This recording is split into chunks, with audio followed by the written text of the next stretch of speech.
Alors, merci. Bonsoir tout le monde. Bienvenue à cette séance ordinaire du Conseil municipal en ce beau mardi 14 février 2023, le jour de la Saint-Valentin. Alors, on vous aime tous, citoyens présents et en ligne. Merci beaucoup d'être là. Avant de débuter l'ordre du jour, je voudrais qu'on prenne quelques petits instants. Il s'est passé quelque chose de tragique au Québec dans les dernières semaines. Et je pense autour de la table, on a été assez unanimes, tous affectés. On est très affectés, ce qui s'est produit dans la région de Montréal mercredi dernier dans une garderie. Alors, on voudrait prendre un petit moment de silence, quelques secondes au tout début de réflexion, et nous allons débuter par la suite.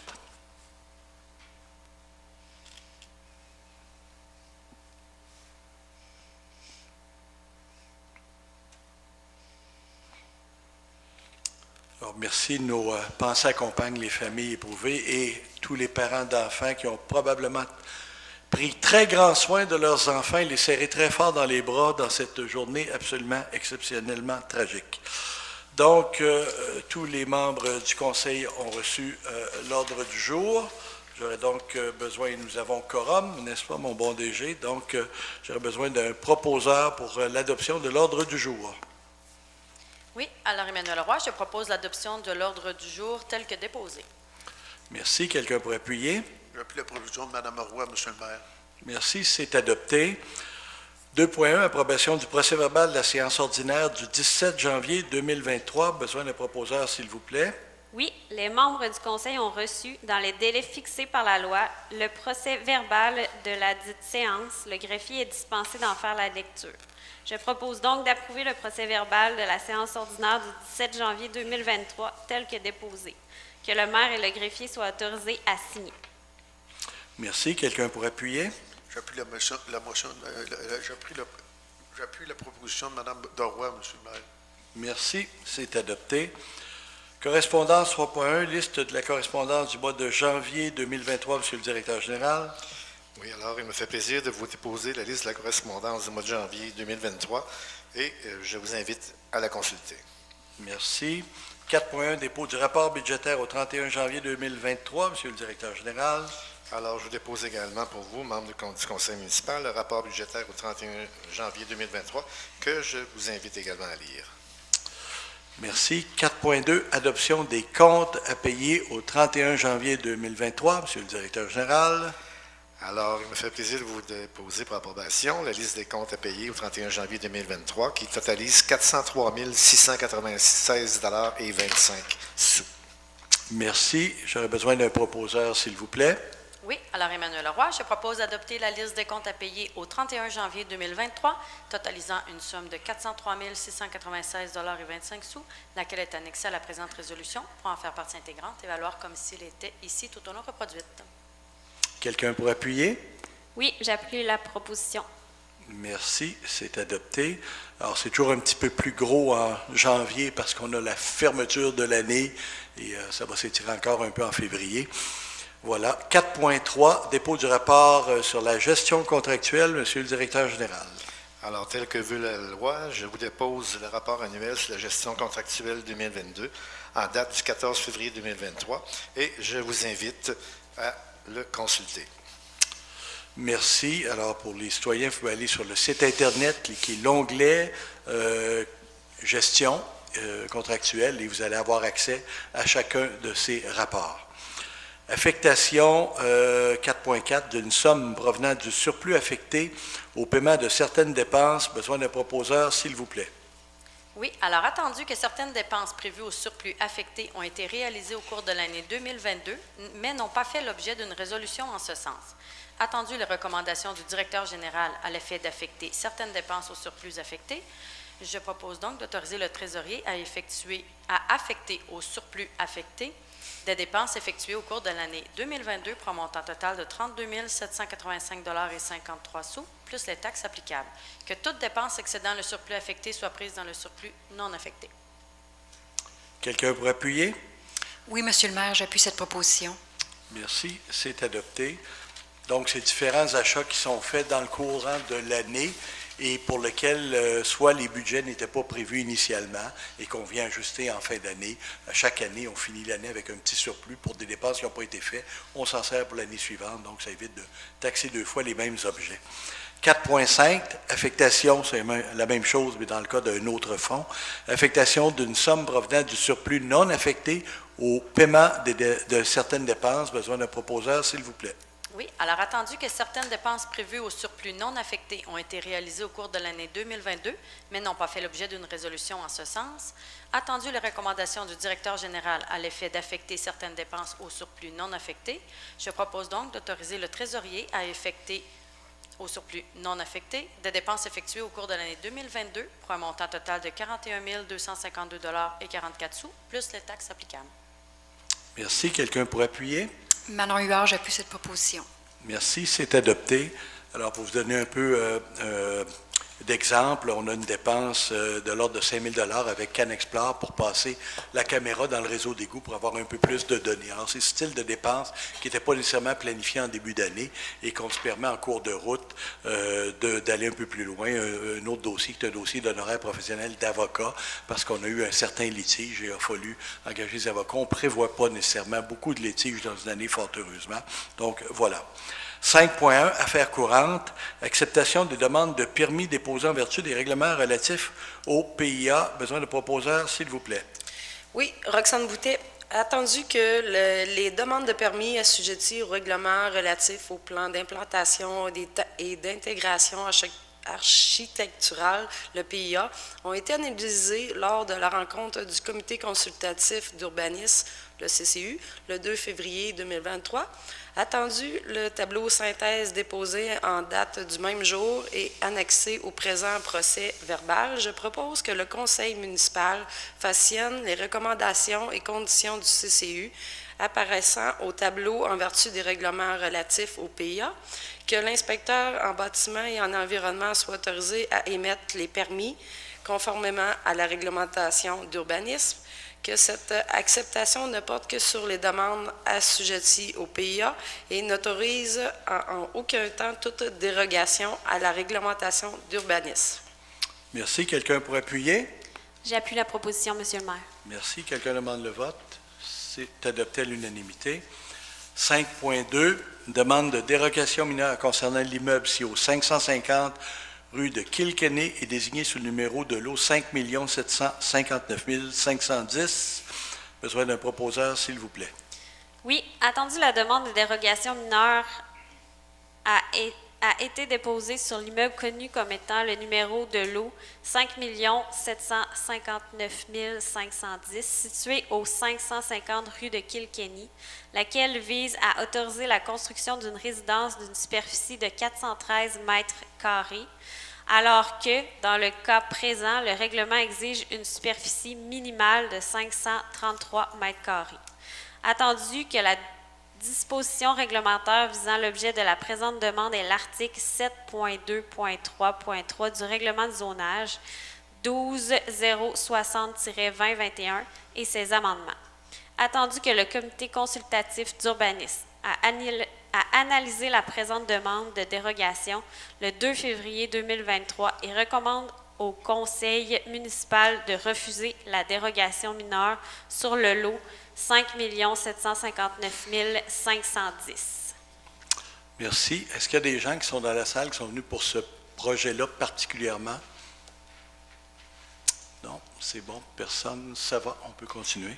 Attendu que le conseil municipal a entendu les personnes intéressées, attendu que les avis ont été publiés conformément à la loi, je propose donc que le conseil municipal refuse la demande de dérogation mineure déposée sur l'immeuble connu comme étant le numéro de lot 5 759 510 situé au 550 rue de Kilkenny.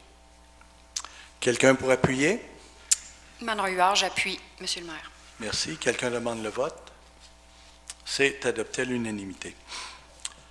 Voilà, alors c'était vraiment pas mineur comme dérogation quand on parle de 120 mètres carrés de différence.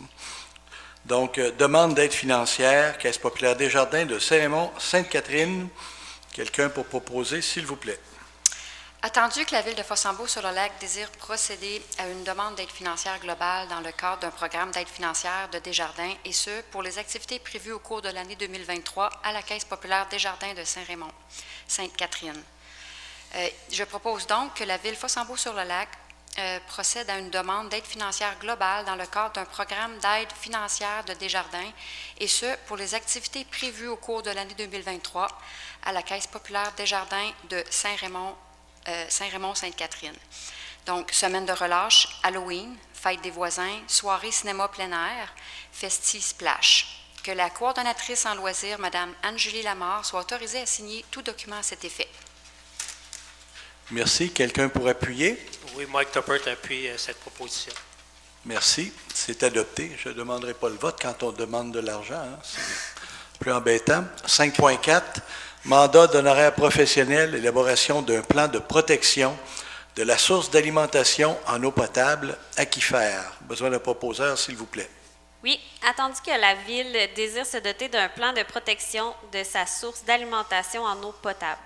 Attendu que ce plan consistera à définir et planifier la mise en œuvre des mesures de protection requises pour préserver, voire améliorer la qualité et la quantité des eaux exploitées.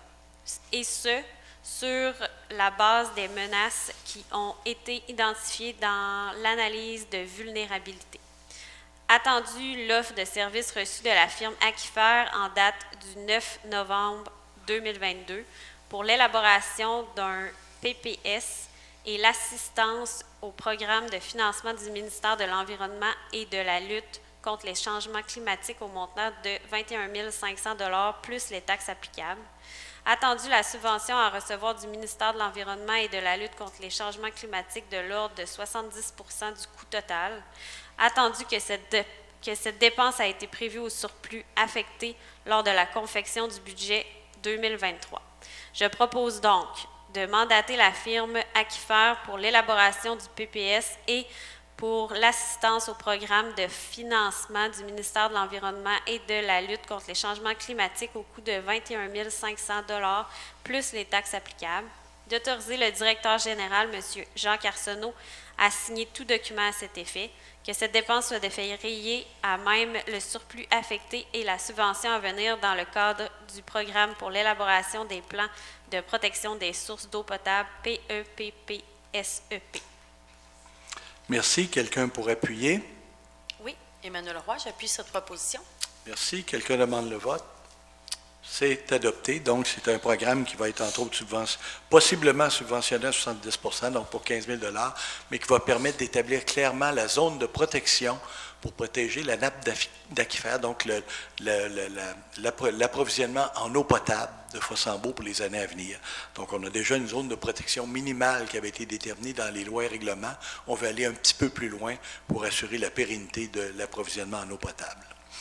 Voilà. 5.5, mandat d'honoraires professionnels, analyse comparative de solutions et inspection du CCTV, du collecteur principal d'égouts domestiques au 6159 route de Fossambeau, mandat à 6 mois plus. Besoin d'un proposeur, s'il vous plaît.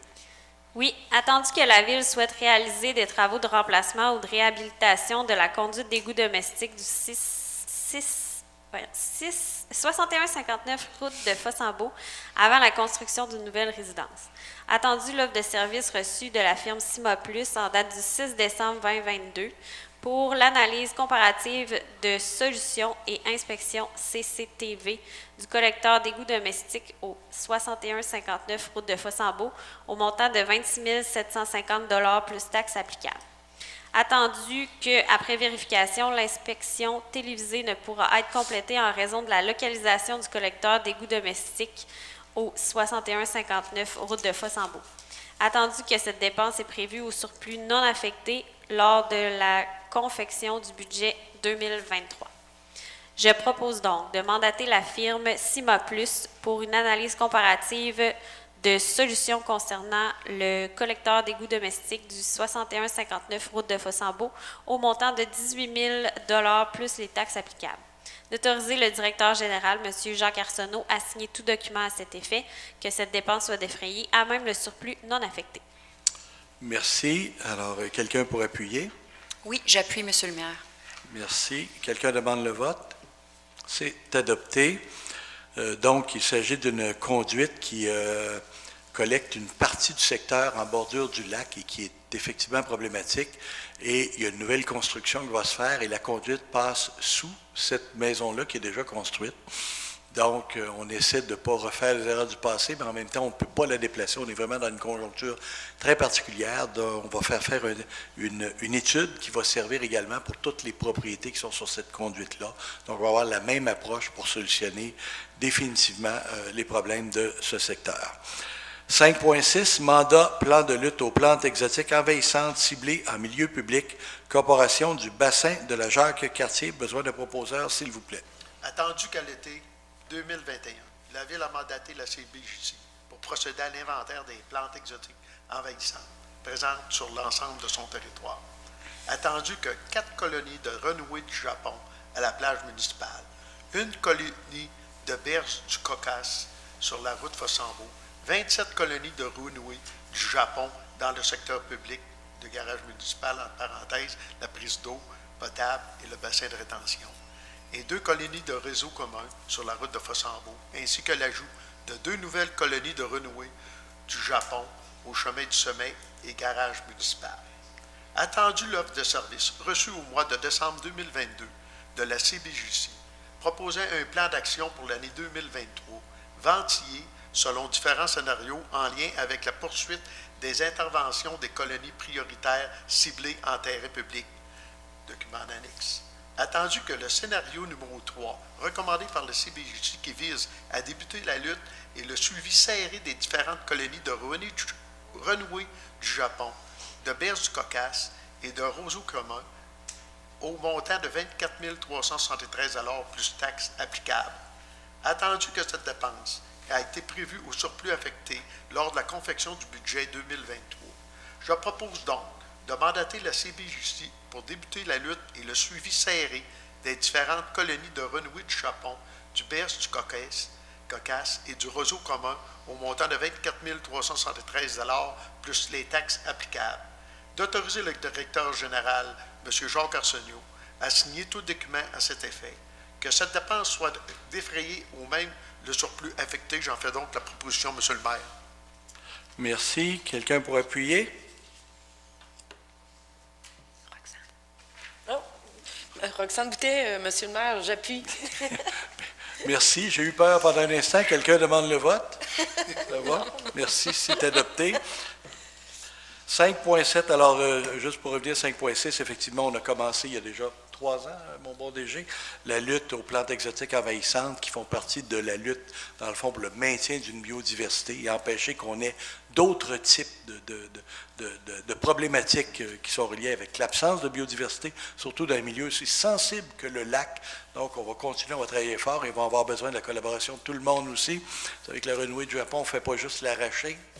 Si on l'arrache, ça va continuer, ça court, c'est terrible. Alors, il faut vraiment enlever les racines, enlever le tout et l'identifier. Et si vous en avez, contactez à la Ville, on va contacter les gens de la CBJC pour l'inscrire, pour faire un suivi très serré de ce cas-là. 5.7, achat d'un camion JMC Sierra 1500 2017 SMR incorporé, Lévis Auto. Besoin d'un proposeur, s'il vous plaît. Attendu qu'il a lieu de remplacer la camionnette de marque Ford Ranger 2006 qui a atteint sa durée de vie utile en raison des nombreuses réparations que celle-ci nécessiterait. Attendu, l'offre de SMR incorporé Lévis Auto en date du 9 janvier 2023 pour l'achat d'un camion GMC Sierra 1500 2017 au coût de 26 000 $ 19 plus taxes applicables. Document en annexe. Attendu la recommandation du directeur du service des travaux publics, M. Daniel Côté. Attendu que cette dépense a été prévue au fonds de roulement lors de la confection du budget 2023, je propose donc de procéder à l'achat d'un camion GMC Sierra 1500 2017 au coût de 26 000 $ 19 plus les taxes applicables chez SMR incorporé Lévis Auto. D'autoriser le directeur du service des travaux publics, M. Daniel Côté, à signer tout document à cet effet. Que cette dépense soit défrayée à même le fonds du roulement. Enfin donc la proposition, M. le maire. Merci. Quelqu'un pour appuyer? Mike Tuppert appuie cette proposition. Merci. Quelqu'un demande le vote? C'est adopté. Alors, il y a 2 éléments là-dedans, 3 éléments. D'abord, on vous démontre qu'on utilise les véhicules assez longtemps. Il y avait 16 ans. Donc, celui le Ranger, je crois, c'est ça. Hein? Alors, il était rendu dans un état biodégradable. Mon petit côté environnemental était très satisfait. Mais malheureusement, pour faire des travaux, c'est un peu plus complexe. Donc, 16 ans pour un véhicule, c'est une bonne durée de vie. Je pense que les gens ont bien travaillé. On fait l'acquisition avec le fonds de roulement. Le fonds de roulement, c'est comme si on avait une banque dans la ville. On a mis de l'argent de côté qu'on appelle le fonds de roulement. C'est prévu dans la loi. Et on s'emprunte à l'intérieur de ça quand c'est du matériel qui a une durée de vie donnée d'environ 5 ans. Maintenant, on a le droit de 10 ans, mais nous, on le fait sur 5 ans et on se rembourse à nous-mêmes sans intérêt. Alors, ça permet de diminuer la pression et surtout de sauver les taux d'intérêt. Et c'est très efficace pour le matériel roulant, entre autres, et les dépenses récurrentes de cette nature-là. Voilà. 5.8, autorisation de signature entente relative à des travaux municipaux, gestion ETR, incorporé, développement résidentiel, rue des Dériveurs, phase 1. Besoin d'un proposeur, s'il vous plaît. Oui, attendu le projet de développement de résidentiel soumis par le développeur gestion ETR incorporé concernant la rue des Dériveurs, phase 1. Attendu que suite à l'analyse du projet et des plans soumis par le développeur gestion ETR incorporé, le service de l'urbanisme et de l'environnement et le service des travaux publics sont favorables à la phase 1 du projet. Attendu qu'il y a lieu de conclure une entente avec le développeur relativement aux travaux d'infrastructures et équipements municipaux à être réalisés. Alors, je propose d'accepter les plans et le projet présenté et d'autoriser le maire et le directeur général à signer une entente avec le développeur gestion ETR incorporé relativement aux travaux d'infrastructures et équipements municipaux à réaliser sur la rue des Dériveurs, phase 1. J'en fais la proposition. Merci. Quelqu'un pour appuyer? Oui, J'appuie la proposition de M. Topper, M. le maire. Merci. Quelqu'un demande le vote? C'est adopté. Alors voilà, c'est un petit projet de développement. Dans le fond, c'est une rue connexe à la rue des Dériveurs où il y aura 5 ou 6 propriétés. Je ne me souviens plus du nombre exact. 6? C'est ça. Donc, pour la phase 1. Donc, la phase 2 ne peut pas être possible parce qu'elle est à l'extérieur du périmètre d'urbanisation pour le moment. Donc, ça fera l'objet d'une réflexion et d'une autre analyse éventuellement. Et il y aura un bassin de rétention pour diminuer la pression d'eau sur le réseau pluvial. Et il y aura des engagements pour maintenir un aspect paysager particulier pour que ce soit agréable aux gens du secteur. Donc, on a une bonne pensée pour les résidents du coin. Voilà. 5.9.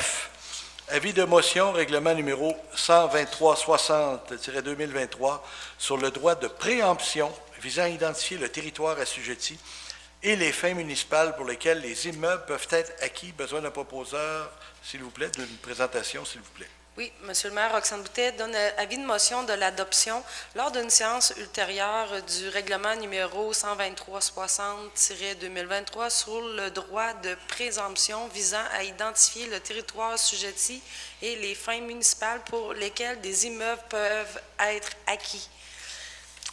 Merci.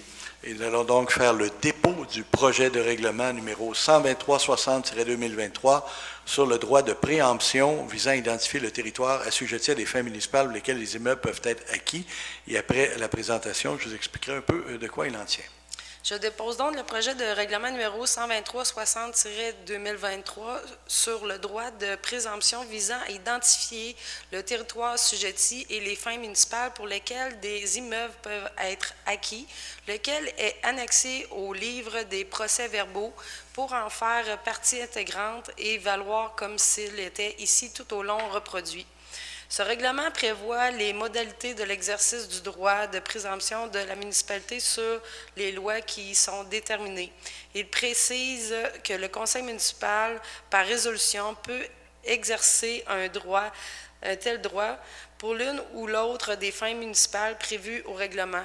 Il énonce les fins municipales pour lesquelles elle peut exercer un tel droit ainsi que les conditions pour ce faire. Le droit de présomption permet à la Ville de Fosse-en-Beauce-le-Lac d'acheter en priorité sur tout autre acheteur certains immeubles ou terrains afin d'y réaliser des projets au bénéfice de la communauté. Voilà, merci. En gros, la loi a été modifiée, les lois municipales ont été modifiées pour accorder une priorité d'achat aux villes lorsqu'une propriété vient en vente pour des fins publiques. Alors, par exemple, on pourrait donner un cas hypothétique. Nous avons besoin pour agrandir l'hôtel de ville, la propriété à l'arrière. On a fait une demande, mais ça ne presse pas. On veut juste se réserver. L'immeuble n'est pas à vendre, ça ne presse pas. Et donc, on demande au propriétaire, il n'est pas nécessairement d'accord. Il dit, moi, je veux vendre. Parfait. Alors, tu vas avoir le droit de vendre, mais on va se prémunir d'un droit de préemption. C'est-à-dire que quand tu auras une offre d'achat, tu vas recevoir ton offre d'achat, tu vas venir nous voir. Et si on veut l'accoter, on va l'accoter et on va avoir préscience. Et si on ne veut pas l'accoter, bien, tant mieux pour toi, puis tant pis pour nous.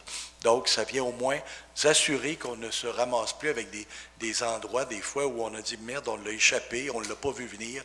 Donc, on va faire le tour pour voir s'il y a des opportunités. Naturellement, on est petit, on n'aura pas les moyens, ce n'est pas les mêmes dispositions que Québec et Montréal qui peuvent acheter un immeuble de 8 millions de dollars, là, on n'est pas là, mais on va quand même s'assurer de ne pas être pris avec des éléments dans les jambes si on a des édifices, pas des édifices, des équipements publics à bâtir qu'on sait d'ici 3 ou 4 ou 5 ans et qu'on n'a pas ce qu'il faut pour le faire. Alors, on va se prémunir au moins en se donnant une première chance, et puis si on a les moyens, tant mieux, puis si on ne l'a pas, bien, on l'aura essayé. Voilà. 5.11, adoption du second projet de règlement 123-50-2022, modifiant le règlement du zonage numéro 120-60-2021 concernant les établissements de résidence principale. Besoin de proposeur, s'il vous plaît. Oui. Attendu que le Conseil juge approprié de modifier le règlement du zonage numéro 120-60-2021 afin de tenir compte, notamment, de l'entrée en vigueur le 1er septembre 2022 de la loi sur l'hébergement touristique. Attendu qu'un avis de motion de l'adoption du présent règlement a été donné lors de la séance ordinaire du 13 décembre 2022. Attendu qu'un premier projet de règlement a été adopté lors de la séance ordinaire du 13 décembre 2022. Attendu qu'une consultation publique sur le premier projet de règlement a été tenue le 19 janvier 2022. Attendu qu'en fonction des commentaires reçus dans le cadre de la consultation publique de modification, des modifications ont été apportées au premier projet de règlement et ont été intégrées au second projet de règlement. Attendu qu'il y a ici lieu d'adopter le second projet de règlement visant à notamment identifier les seules zones où seront autorisés les établissements de résidence principale faisant spécifiquement partie de la classe d'usage commerce et services d'hébergement et de restauration. Attendu qu'une copie du second projet de règlement a été remise aux membres du Conseil au plus tard 72 heures avant la séance et que tous les membres du Conseil présents déclarent l'avoir lu et renoncent à sa lecture. Je propose donc d'adopter le second projet de règlement numéro 123-50-2022, modifiant le règlement de zonage numéro 120-60-2021 concernant les établissements de résidence principale, lequel est annexé au livre des procès-verbaux pour en faire partie intégrante et valoir comme si l'était ici tout au long reproduit. Merci. Quelqu'un pour appuyer? Oui, Mike Tuppert appuie cette proposition. Merci. Quelqu'un demande le vote? C'est adopté.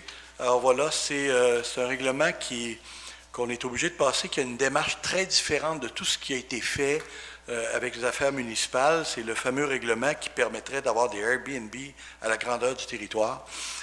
Donc, avec la pression qu'il y a sur le lac, ce qu'on croit, nous, dans un premier temps, c'est qu'on va limiter les Airbnb aux endroits qui étaient déjà prévus. Il y a un secteur qui est venu à l'Assemblée de consultation en disant « Nous, on en voudrait, ils sont un peu en retrait et ils sont contigus au secteur qui est déjà autorisé à Shannon pour en faire. » Donc, ça va être en équilibre. Et pour les autres zones, on va ajouter zone par zone. Pour le moment, c'est interdit. Les gens vont pouvoir, durant la prochaine étape, donc le 14 de mars, nous allons adopter le règlement pour chacune des zones.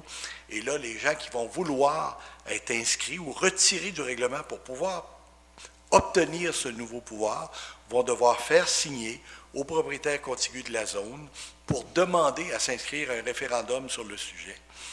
Et ça prend un certain nombre de signatures. Jean-Sébastien, au service d'urbanisme, pourra vous donner plus de détails si vous l'appelez. Et une fois qu'on aura ce nombre-là, il y aura un processus référendaire pour dire est-ce que cette zone-là va être exclue du règlement ou pas. Donc, ça devient compliqué et contrairement à d'habitude où les lois en aménagement et l'urbanisme, on permet dans une zone une activité, à la demande des grandes villes, ça a été fait à l'inverse, donc de dire c'est permis partout et vous allez devoir zone par zone l'interdire. Alors on a vu ceux qui ont lu la presse ce matin ou les journaux, on voit déjà l'impact. Montréal l'a interdit de 95% de son territoire. Eux ont une problématique différente de nous, sauf qu'ils s'aperçoivent que le 5% vient affecter littéralement le coût des maisons. La bonne nouvelle, ça peut être une bonne aussi, c'est que les propriétaires qui transforment leur maison en Airbnb apprennent beaucoup de valeur. La mauvaise nouvelle, ça se reflète sur l'évaluation municipale, donc c'est taxes. Comme je l'entends beaucoup parler par les Têtes-Cours, ce n'est pas nécessairement une très bonne nouvelle non plus. Alors, ça fera partie des enjeux et des réflexions que les gens devront avoir dans chacun des secteurs. Donc, le 14 de mars, à la prochaine séance, nous allons adopter les règlements pour toutes les zones et c'est là que le processus va vraiment ouvrir en disant « je veux faire signer mes voisins pour être intégrés ou non à la zone ». Si vous êtes heureux avec le fait qu'il n'y a pas de Airbnb dans votre zone, vous n'avez rien à faire, ou de location. Pour les résidences, ça touche les résidences principales, les locations de moins de 31 jours.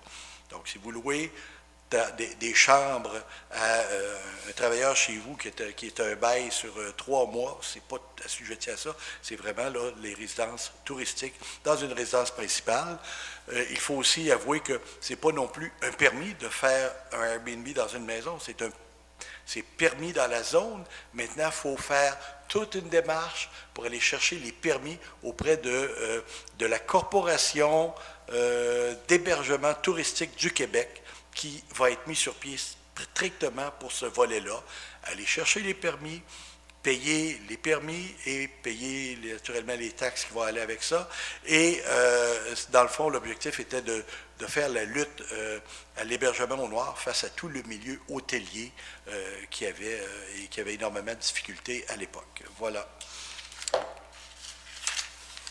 Donc, 5.12, présentation d'une demande d'aide financière pour la réalisation et la mise en valeur de la trame verte et bleue métropolitaine phase 2. Besoin d'un proposeur, s'il vous plaît.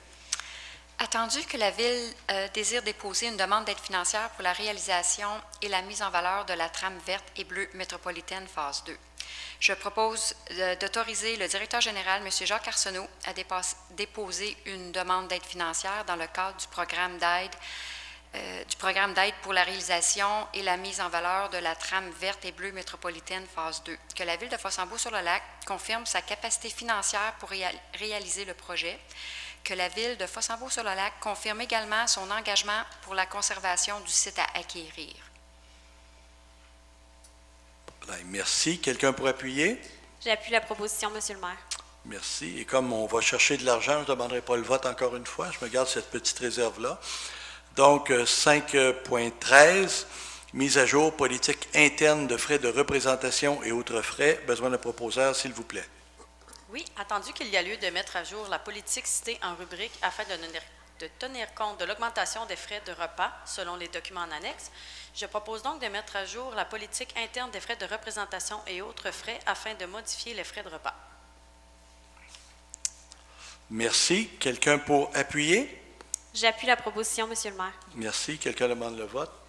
C'est adopté. 5.14, mise à jour politique relative à la promotion du conditionnement physique chez les employés de la Ville de Fossambeau. Besoin d'un proposeur, s'il vous plaît. Oui, attendu qu'il y a lieu de mettre à jour la politique citée en rubrique afin de tenir compte de l'imposition de cet avantage. Document en annexe, attendu que la Ville désire augmenter le montant alloué aux employés pour les inscriptions au sport et autres activités physiques et de loisirs de 125 $ à 200 $. Alors, je propose de mettre à jour la politique relative à la promotion du conditionnement physique chez les employés de la Ville de Fossambeau-sur-le-Lac afin d'augmenter le montant alloué aux employés pour les inscriptions au sport et autres activités physiques de loisirs de 125 à 200 $. J'en fais la proposition. Merci. Quelqu'un pour appuyer? J'appuie M. Topper, M. le maire. Merci. Quelqu'un demande le vote? C'est adopté. Alors, c'est une pratique assez commune dans les milieux et je vous avoue que c'était surtout une modification dans l'interprétation fiscale faisait que lorsqu'on remboursait les employés, bien, il était imposé par la suite. Donc, ce n'était pas un incitatif à se remettre en forme. Maintenant, on va essayer de travailler encore une fois là-dessus.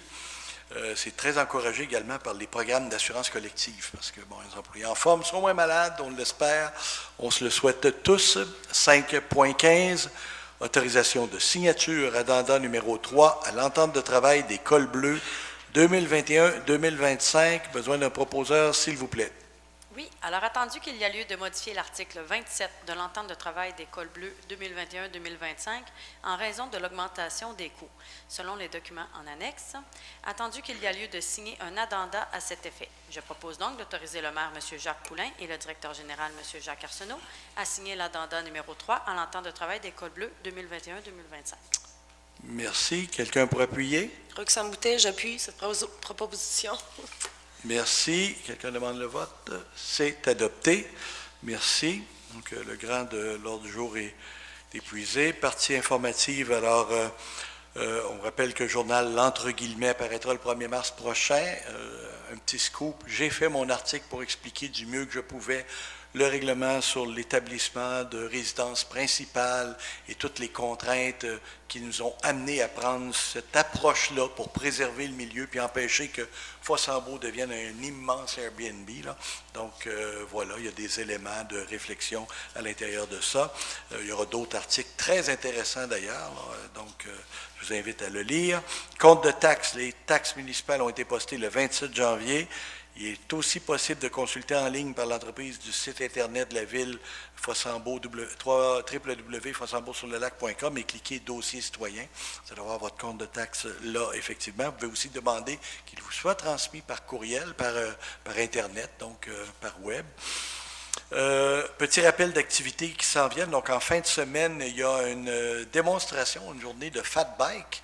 Alors, pour les amateurs qui veulent essayer le fat bike, qui n'en ont pas, il y aura des... vous pouvez réserver, ça coûte 20 $. Vous allez avoir un fat bike pendant 45 minutes avec une petite clinique, comment ça fonctionne pour l'essayer. Et ça pourrait être très intéressant sur notre piste pour l'hiver. Je vous rappelle qu'il reste de la place sur les comités d'action ciblée dans le cadre de la démarche du plan stratégique. On a 2 comités d'action ciblée. Il y a un peu moins de personnes. C'est celui de Manon, le tien, qui s'appelle Milieu de vie exemplaire. Voilà. Et l'autre qui est de Myriam et qui s'appelle Riche et engagé. Oui, communauté riche et engagée. Merci. Je m'excuse, je m'en perds, là. Donc, il reste encore de la place. Ces gens-là doivent travailler notamment sur quels sont les équipements qu'on devrait se doter dans les 30 prochaines années pour assurer d'avoir une population active, en forme, intergénérationnelle, qui communique bien, quels sont les types d'activités qu'on devrait retrouver éventuellement, comment on devrait mieux travailler nos déplacements et notre mobilité. Donc, c'est des enjeux comme ça. 2 réunions, 3 maximum d'ici le mois de mai, puis c'est terminé. Après, on va avoir tout ce qu'il faut pour faire le plan stratégique pour les 5 prochaines années et se gouverner en conséquence pour viser naturellement le plus beau milieu de vie en 2050, l'idéal, mais d'ici ce temps-là, toutes nos petites décisions devraient être en mesure de nous améliorer, de nous amener vers ça. Dernier petit point, de la neige. On a eu beaucoup de commentaires et de plaintes par rapport à la neige ces derniers jours. C'est vrai, il y en a beaucoup. Il y en a beaucoup plus que d'habitude. On ne sait plus où la mettre non plus. Bien qu'on ait eu de la demande pour la ramasser systématiquement, vous comprendrez que c'est hors de prix. Mais oui, effectivement, quand il y en a tellement que les rues sont rendues étroites, on la ramasse, on n'a pas le choix, on n'a plus de place à la mettre. On va commencer à réévaluer certains aspects. On va se doter probablement dans les prochains mois d'une politique du déneigement qui va aller également en consultation citoyenne parce qu'il y a un impact, là. On ne peut pas l'attraper avant qu'elle tombe, mais si on voulait ramasser puis s'assurer qu'il n'y en ait pas beaucoup, bien, ça coûterait probablement beaucoup plus cher. Puis je ne suis pas sûr qu'on est sur la voie de s'en aller là-dedans, surtout qu'on sait maintenant que Sainte-Catherine va se retirer du déneigement dans les prochaines années. Donc, on sait déjà là, qu'on va avoir des enjeux majeurs là-dessus. J'invite aussi les citoyens qui ont des haies, qui ont peur à leurs arbres. D'abord, un arbre, c'est solide quand même, là, mais c'est assez résistant. Si on t'a fait 75 ans, 70 ans jusqu'à aujourd'hui, c'est pas cet hiver-là qui va être le pire, mais c'est sûr que ça aide pas. Puis il y a des branches de briser, c'est tout. Ceux qui ont des haies, je vous invite à faire ce qu'on appelle des PPH avant, là, préparer pour passer l'hiver, là, des toiles, des petites choses pour protéger vos haies. Là. Et on va regarder quand même si on peut s'améliorer dans le déneigement, mais on ne peut pas l'attraper avant qu'elle tombe, malheureusement. Alors, on est sur le bon côté. On s'en va vers le printemps. On va espérer que les jours chauds qui s'en viennent vont s'étirer encore un peu plus. Voilà, on serait rendu à la période de questions. Si vous avez des questions, vous présentez au micro, vous vous nommez et c'est à votre tour.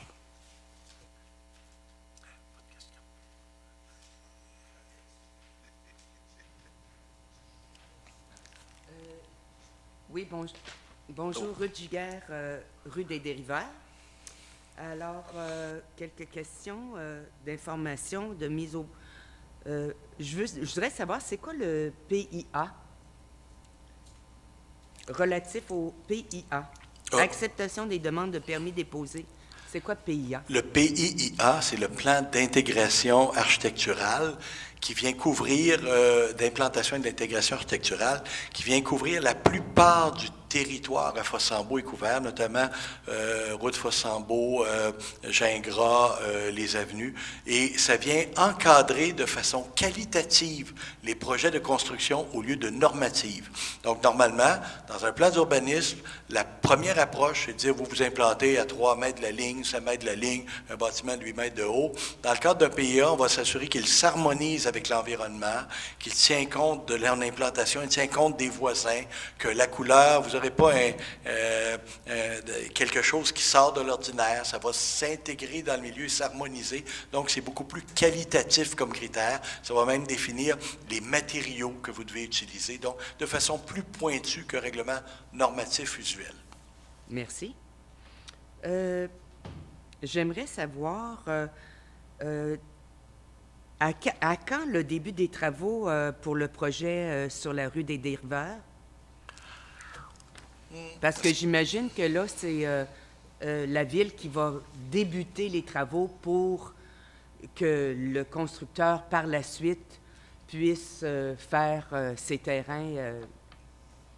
parce qu'il y a quand même l'aqueduc qui va se rendre. Oui, mais c'est l'entrepreneur qui fait l'aqueduc. Dans ce cas-ci, le promoteur est un entrepreneur en construction de matériaux civils. Donc, il va effectivement réaliser, conformément aux plans de vie qui auront été déposés, parce que les plans de vie vont être déposés, vont être acceptés par les ingénieurs de la Ville. Donc, il va devoir construire. Il va y avoir une surveillance chantier également pour être sûr que c'est conforme. Donc, c'est lui qui va débuter les travaux une fois que l'entente va être signée, ce qui devrait être quand même assez tôt au printemps. OK, merci. Après ça, la trame verte et bleue, qu'est-ce que c'est? C'est un programme gouvernemental qui vise à prendre soin de nos espaces verts et de nos espaces d'eau périphériques aux lacs, aux cours d'eau, aux rivières, et qui va permettre éventuellement d'aménager ces secteurs-là. Alors, donc, ici, dans notre cas, on peut dire qu'on a, avec le lac, on a beaucoup de potentiel. Donc, on va aller chercher ce qu'il faut. Il y a déjà eu un projet déposé il y a quelques années dans le secteur du lac du Grand-Héron. Alors, on veut réactualiser ce dossier-là pour s'assurer que cette zone humide-là puisse être mise en valeur. Et donc, on va essayer de profiter de tous les programmes de subvention possibles pour prendre de l'avance et être prêt lorsqu'on sera prêt pour le faire. OK, merci. J'ai une autre question par rapport, une dernière, par rapport au projet de la rue des Dériveurs. La rue qui est actuellement faite, qui va devenir la rue du projet, j'imagine? C'est basé là-dessus, mais c'est pas tout à fait. Elle va être un petit peu, je pense qu'il y avait des petits écarts, elle va être un petit peu élargie à des endroits ou un peu décentrée par rapport à ça. Je ne me souviens plus, là, le plan exact. Il me semble qu'il y avait quelques petites modifications, mais c'était très mineur. Okay. Mais c'est la base c'est passablement la base de ce que vous avez vu, là, que vous voyez présentement. Oui, parce que c'est juste à côté de chez moi. Oui. Donc, la rue est à, je vais dire, environ 3 mètres du cabanon. Ça, c'est dans les normes acceptables d'une rue à côté d'un bâtiment?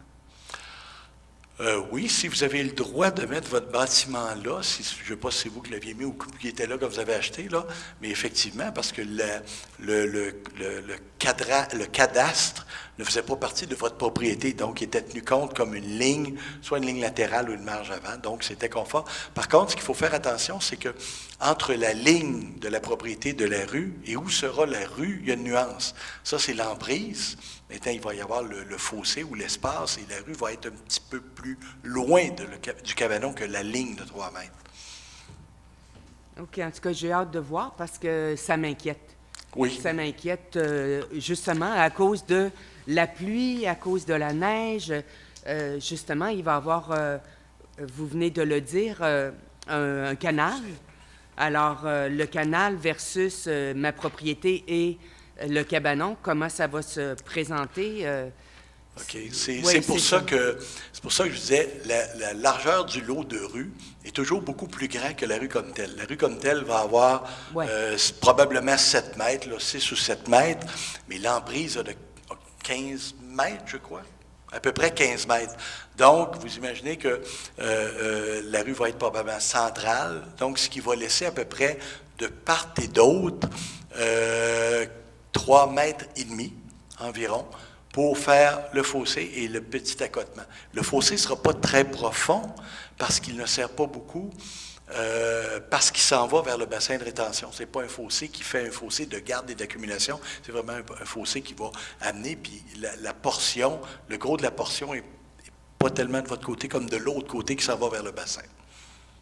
OK, à voir, à voir. Oui, mais les promoteurs sont très conscients qu'ils sont dans un environnement sensible, qu'ils ont une citoyenne déjà établie là, et on a eu des discussions à cet effet-là en disant, moi, ce que je souhaite le plus, c'est qu'ils vous rendent heureuses, pour qu'on puisse être tous heureux d'avoir un beau petit projet, très petit, très acceptable, et qui a peu d'impact sur les voisins déjà résidents. Merci beaucoup. Merci. Et puis, en terminant, le comité consultatif pour 2050, la dernière fois qu'il y a eu lieu, j'étais présente. Je me souviens plus exactement, parce qu'au début, j'étais avec le lac. Après ça, on m'a changé volontairement, là, tu sais, j'étais volontaire pour un comité où il y avait moins de monde, mais je me souviens plus le titre. Je sais que j'étais... Parce qu'ils sont quand même pas simples à retenir, hein? J'avoue. Oui. Alors, je sais que j'étais à la table ici. J'étais-tu avec toi, Manon? Non? Non, vous étiez avec moi et M. Arsenault. Ah! Ah! Oui. Oui, c'est ça? Si vous êtes avec moi, vous avez reçu un courriel. Non. Non, c'est ça. Moi, je vous c'est ai ça la écrit, question. je vous ai écrit vous inviter demain soir à 7h ici. J'ai écrit à tous ceux qu'on m'avait donné comme nom, là, le comité central m'a donné la liste qui était avec moi. En tout cas, c'est pas plus grave que ça, mais je voulais dire que demain je n'ai pas soir. reçu En tout cas, le courriel. si vous êtes avec moi, c'est demain soir à 7h ici à la salle Tanguy. Puis je vais vous écrire demain matin pour vous envoyer quelques documents. Non, je pense que... non, mais moi, j'invite Manon et Myriam à aller voir Ruth tantôt et à faire de la surenchère pour l'avoir avec leur comité, parce que je pense qu'elle serait particulièrement bien dans ces 2 comités-là. Je vous laisse choisir lequel, mais moi, Mme Okay, Piquet, On va aller te voir tantôt. OK, Ruth. parfait. OK, merci beaucoup. Merci. Moi, j'ai des billets pour les remparts, si vous voulez venir.